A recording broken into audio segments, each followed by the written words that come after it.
Mai più lavoro nero, non esisto ma ci sono. Questo è lo slogan con cui l'Unione Popolare sta dando corso a Venezia come in altre città italiane ad alta densità turistica a questo flash mob. Un flash mob per chiedere un salario minimo di 10 euro l'ora. La protesta davanti alla stazione dei treni Santa Lucia di Venezia per dire basta ai lavoratori fantasma. Da qui è partita in contemporanea anche la raccolta firme per una proposta di legge. E sappiamo che nelle città turistiche abbiamo un livello di sfruttamento molto alto delle lavoratrici e dei lavoratori e quindi questa proposta di legge va proprio a inserirsi in una condizione di sfruttamento molto alto di questi lavoratori e di queste lavoratrici.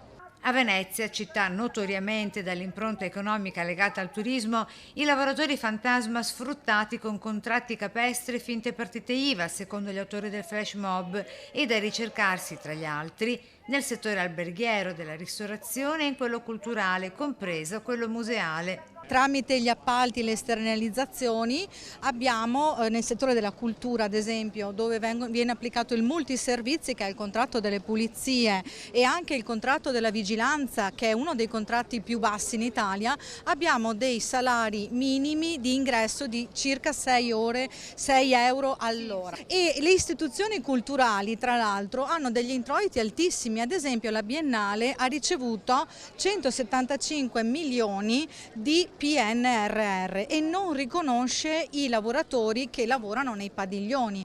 Proposta di legge di iniziativa popolare e promossa con Unione Popolare anche da Potere al Popolo e Rifondazione Comunista. Ma da dove si andrebbero ad attingere i fondi necessari? Con un meccanismo di recupero sull'aumento dei prezzi. Una volta c'era la scala mobile è stata erroneamente abolita, aumentano i prezzi e non aumentano i salari.